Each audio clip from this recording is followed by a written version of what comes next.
rahimakumullah.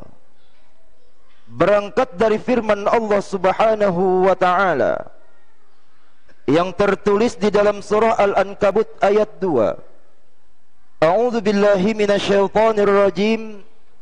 Ahasiban nasu ayyutraku ayyaqulu amanna wa hum la yuftanun. Apakah manusia akan menyangka, apakah manusia akan mengira bahwa mereka akan didiamkan saja berkata saya beriman kepada Allah, padahal mereka belum terlebih dahulu diuji dan dicoba oleh Allah. Satu kali kita berani berkata saya beriman kepada Allah, maka konsekuensinya adalah bersiap-siaplah menghadapi ujian dan cobaan yang akan Allah berikan kepada kita. Semakin tinggi keimanan dan ketakwaan kita kepada Allah, maka akan semakin tinggi dan semakin berat pula ujian dan cobaan yang akan Allah berikan dan turunkan kepada kita. Ujian dan cobaan terberat itu Allah berikan kepada para nabi dan rasul.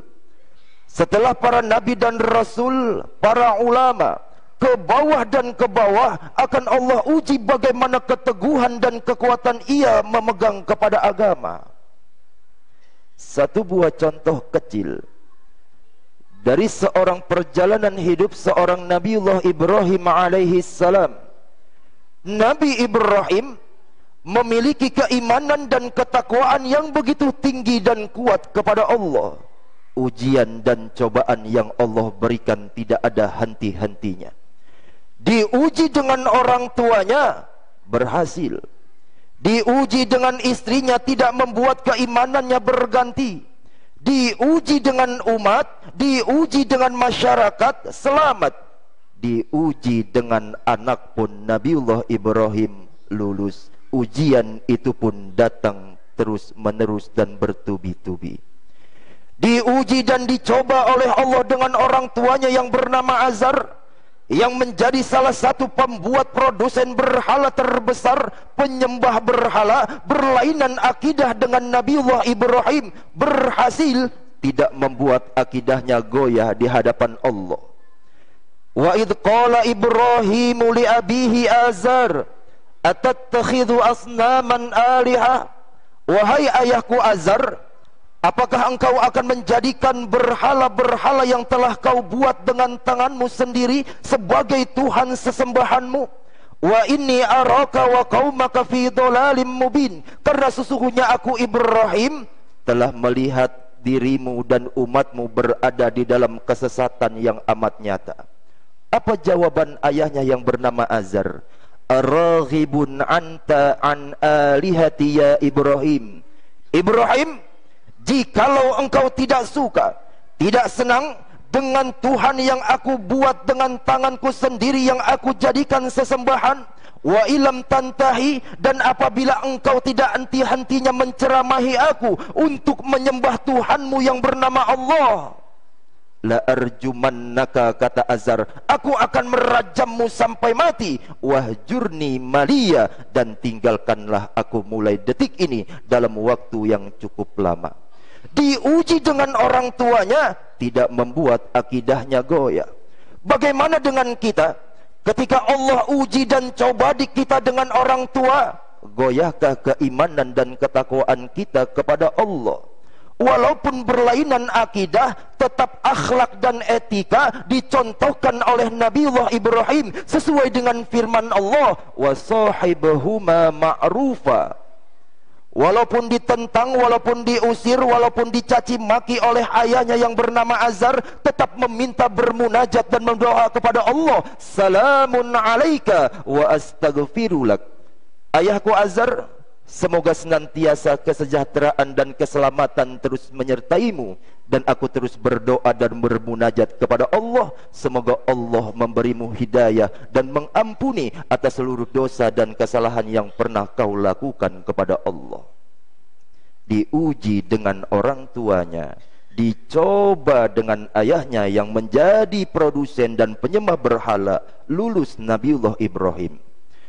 Diuji dan dicoba dengan istrinya, berpuluh-puluh tahun tidak diberikan keturunan, tidak membuatnya patah arang, tidak membuatnya negatif thinking kepada Allah. Dalam usia yang 85 tahun baru diijabah dan dikabulkan serta didengarkan doanya, Rabbi habli minas solihin. Di dalam usia yang 85 tahun baru diberikan keturunan sesuai dengan munajat dan doanya, Rabbi habli minas solihin. Ya Allah, cepat atau lambat ijabah dan dengarkanlah jeritan dan keluh kesahku.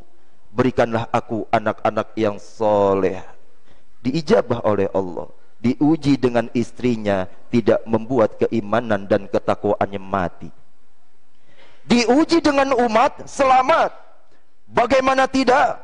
Raja Namrud ketika itu memimpin dengan zalimnya, dibakarnya Nabiullah Ibrahim dalam saat itu dengan keadaan hidup. Tetapi Allah zat yang telah membuat api, diperintahkan api, ya narukuni bardaw wa salaman ala Ibrahim. Seketika itulah api yang secara sifat manusia umum keadaannya adalah panas, mampu dan sanggup membakar seseorang, tetapi karena Allah zat yang telah membuat api, makhluk tunduk kepada Khalik yang menciptakannya. Seketika itu Nabiullah Ibrahim terselamatkan karena Allah perintahkan api untuk berubah menjadi dingin. Diuji dengan umat, selamat. Diuji dengan anak pun, yang terakhir Nabiullah Ibrahim alaihi salam berhasil. Bagaimana tidak?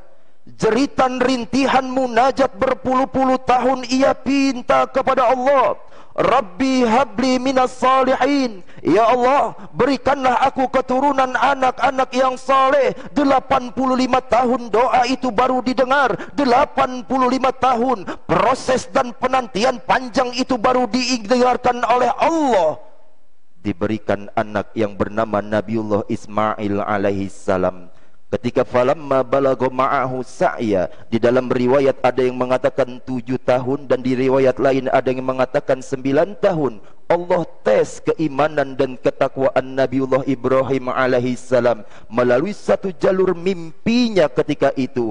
Ketika mimpinya itu ditunjukkan oleh Allah, diperintahkan untuk menyembelihnya, lalu diutarakan kepada anak yang baru berusia 9 tahun. Spontan anak yang 9 tahun itu tidak menjerit, tidak menangis, tidak merintih, tidak lari, tidak kabur, tetapi dijawab dengan keimanan dan ketakwaannya pun yang begitu kuat kepada Allah. Wahai ayahku, jika benar itu adalah perintah Allah, if'al ma tu'mar, cepat laksanakanlah apa yang telah diperintahkan oleh Allah. Satajiduni insyaallah. Insyaallah, kata Nabiullah Ismail. Ismail tidak angkuh, Ismail tidak sombong, Ismail tidak dirinya merasa benar, tetapi insyaallah, satajiduni insyaallahu minas sabirin. Kelak Allah akan menjadikan kita golongan orang-orang yang sabar. Siapa itu orang-orang yang sabar? Mereka yang apabila diuji dan dicoba oleh Allah, musibah apapun bentuk dan warnanya yang diberikan kepada Allah, teruntuk orang-orang yang beriman dan bertakwa kepada Allah. Wa idza sabara rafa'a, jikalau dia sabar, lapang dada, tawakal, berserah diri kepada Allah, dia berucap di dalam hati dan lidahnya, inna lillahi wa inna ilaihi raji'un. Segala sesuatu yang kita punya di alam dunia berasal dari Allah dan akan kembali kepada Allah. Wa idza sabara rafa'a, jikalau sabar, lapang dada, berserah diri dan tawakal kepada Allah, Allah akan angkat derajatnya, Allah akan muliakan, mulia di alam dunia, mulia sampai ke negeri akhirat. Ma'asyiral muslimin rahimakumullah, nama Nabiullah Ibrahim yang kita baca selepas di penghujung salat, kama sallaita ala Ibrahim wa ala ali Ibrahim kama barakta ala Ibrahim wa ala ali Ibrahim. Nama Ibrahim bukan hanya pemanis menjadi pemanis bibir belaka, nama Ibrahim bukan hanya menjadi pelengkap sejarah, dan nama Nabiullah Ibrahim bukan hanya saja menjadi penghias Al-Quran, tetapi nama Ibrahim yang kita selalu baca dan sebut ketika kita dalam keadaan solat, agar kita memiliki mental karakteristik seperti Nabiullah Ibrahim alaihissalam. Sosok mental dan karakter Nabiullah Ibrahim yang harus kita punya: tegar, tabah, tetap memiliki keimanan dan ketakwaan kepada Allah Subhanahu wa ta'ala. Ma'asyiral muslimin rahimakumullah, semoga dengan khutbah yang singkat ini dapat bermanfaat khususnya bagi khatib dan umumnya bagi jamaah yang mendengarkan. Inna ahsanal kalam wa abyana nizam kalamullahil malikil alam dil jalali wal ikram. A'udzu billahi minas syaitonir rajim. Bismillahirrahmanirrahim. Wasari'u ila maghfiratin min rabbikum wa jannatin 'arduha as-samawati wal ardu 'iddat lil muttaqin. Barakallahu li wa lakum fil Qur'anil azim wa nafa'ani wa iyyakum bima fihi minal ayati wa dzikril hakim wa taqabbalallahu minni wa minkum tilawatahu innahu huwas samiul alim. Aqulu qawli hadza wa astaghfirullahal azim.